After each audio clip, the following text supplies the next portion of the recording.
Hello, and welcome to this episode of the Love Procurement Podcast. My name is Kelly Barner, and I'll be your host for today's conversation.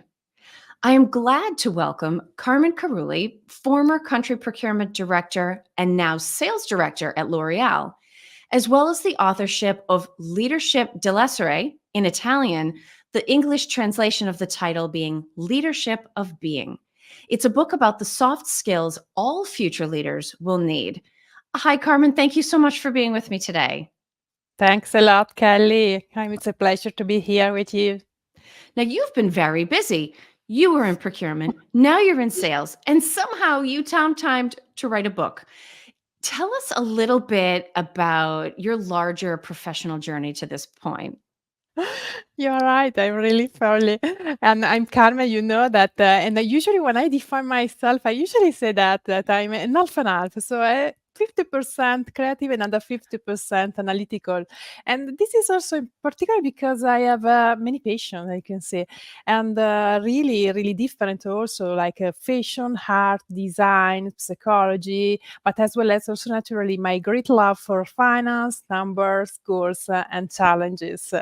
And I started also my career in 24 years ago in the high tech sector in a marketing role, and with the idea at the end that the creativity had applied to the products I follow could give me the variety and stimulation I was looking for. But at the end, to give more and more satisfaction to my many patients, I continue to dedicate my free evening, my timing to launch also new products in the food sector with an agency of events, and as I did also during the university. And then I moved also in a completely different area in M&A with the opportunity to live in Tel Aviv and knowing a very different culture, I can say.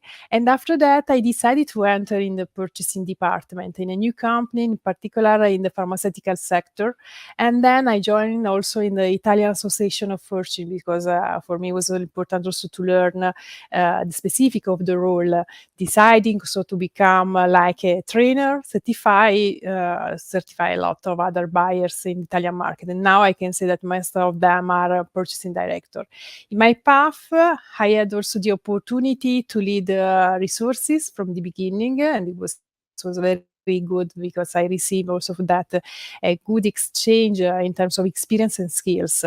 And I manage also when I'm working also several people during these years. Later on, I also moved in the luxury sector. I lived these years in Hong Kong and also Milan, managing my work, my family, and then I applied also in L'Oreal. I worked in L'Oreal to simplify, digitalize processes, always focus on people in particular, putting them at the center. So they are motivated. For me, it's important to work in this environment. I'm also now, as you said, I'm a sales director in luxury. And in my life, I'm also a mentor and then coach, also the author of this book, Leadership Being, and the co-founder of Women in Procurement, that is an Italian association of purchasers at the end, women in particular. So a lot of things to do. A lot of things to do. You are not kidding. You've lived all over, you've worked all over, you've done all of these different projects. Now, it's a little bit sad that we've lost you to sales, but it's actually very exciting. There should be more procurement people in sales because there's a lot that salespeople can learn from us. So before we switch and start talking a little bit about your book, I would actually love to have you talk a bit about what you love about procurement and maybe some of the things that you think you might be applying now that you've taken on a sales role. Yeah, for sure. But for sure, the variety of categories that I like, the strategies linked to them, the different market context, the strategic project I followed, like also change management, digital innovation, sustainability, and all of them they allowed me to cover and expand my responsibility and skills, but for also locally, but also internationally. I'm a dynamic person, and I don't like to being bored, and also I always say purchaser are great generalists, so they could potentially do anything. And for this job, I can say you need to have a high level of soft skills, and to be ready in particular for a negotiation, for example, and also when you haven't enough of information, we are also ready to negotiate, to do everything on the best. So I think that also what I learn, and it's very good also in the sales, is a good improvisation course that where you can increase also in this case the level of your personal confidence, and this is important in general for your life. Yeah. Now, you've mentioned focusing on soft skills, and with the English translation of your book being Leadership of Being, I know that's one of the key areas of focus. When you Yeah. think about the soft skills that come to mind that you know you've addressed, what are a few examples just so that people are sort of starting on the same page with us as we go down this journey? Yeah, there are several, but in particular, if I think about my book, I divided the path of to achieve our awareness in 5 dimensions. So, like physical, mental, and also emotional, relational, and spiritual. And in each one, you can learn new soft skills. In particular, for example, in the physical dimension, which is from the first month of our birth, in which we see ourselves in a mirror and perceive who we are in this moment in which our identity and in particular our securities are defined.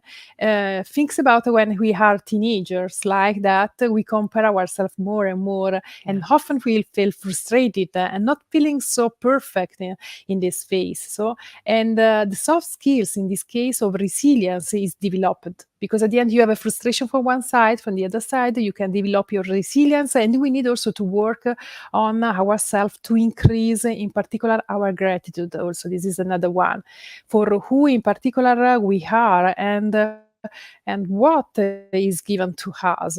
We work on ourselves at the end, and our desire to open ourselves also to the lives of opportunities. This is important, and we are born in particular with our nature, with our characteristics. So but in general we can mitigate them, we can change during our existence. In fact, there are different phases of ourselves in relation also the situation, the people we met, based on who we want to impress, and what our goal are. However, this will only be understood, as I said, during at the end of our life. You need Yeah. all your life to do your path. And it's interesting because so many of the soft skills that you talk about, and I'll say the one that really resonates for me is gratitude. I think whether it's in our personal lives or whether it's in the workplace, there is there's so much to be grateful for, even when things are really difficult and complicated. It's interesting to think about, on the one hand, very personal dynamics, but on the other hand, the digital age that we live and work in. And when we think about that in the context of your book about leadership, how would you say that all of the changes and investments that we've seen on the digital front have changed what people need from their leaders today? Yeah, at the end, it is important first of all to underline that it's not a rule that defines us as a leader. At the end, our experiences, our choice, no choices, our value, and our inspiration, our dedication, and our attitude. This digitalization in this case, but also the new algorithms that we are using, like for ChatGPT or generative AI, are big opportunities for us to eliminate the repetitive tasks Yeah. without added value. But what simplify our data analysis at the end and our skills, what is important is our creativity, our critical spirit to be able to evaluate the data and to finalize our strategies. For this reason, for me, it's important in particular a digital skilling for sure, and push the team, our team, to have new experiences in particular. For me, as a manager, I have taken the responsibility for change, always questioning myself, supporting, leaving also space for my team to be free to give their best in the way it's very easy, it's very natural for everyone. And this is important, but at the end, we are in the area called the area of knowledge. Mm. So growing in this case means increasing our skills and experience, and we do this by experimenting ourselves with what we have to learn, and understanding is how to improve further. It's a path that cover our life, as we said, and I can cannot be reached and exhausted quickly, but it allows us to grow as a people and all together. And the continuous learning also represent a great competitive advantage to understand this changing world, because at the end, the change is a constant.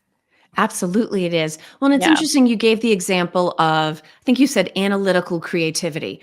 On the surface, those are not necessarily two things that would obviously go together. Analytical, you think of data and numbers and spreadsheets. Creativity, I personally think of art yeah, and music and people that are willing to think outside the lines. And yet, if we can bring those two together, that's actually when the innovation happens.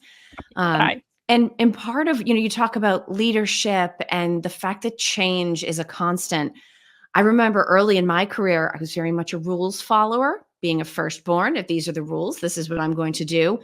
But over time, you start to get, I don't know if this counts as a soft skill, sort of an instinct. And you say, okay, I know the rule is this, but right now, it's actually more important that I break the rule or ignore the rule or do something different because there's an opportunity to achieve something. Do you think being willing to work outside the lines and leverage that instinct that we develop over time counts as a soft skill? Yes, you're right. At the end, we have also to consider, of course, that our self confidence is based at the end on our previous experiences. And I usually say that what I learn, like also in L'Oreal, in this example, is the art of improvisation. And this is really Mm, important, as we said. And when you don't have much time, you don't have more information, you need to be stick to the point and very pragmatic way, usually to achieve results like an expert. So to change immediately, we start with the overturning and eliminating the comfort zone. This is normal, so that everyone can question themselves in a new area. This is important to have a broader vision. So the super specialized model of skills is now outdated. It's not in line. Extreme precision is not required because we must learn to be flexible and yeah. work as a startup, as I said. So as an entrepreneur of a work to make really a really difference. So it's life, it's new life.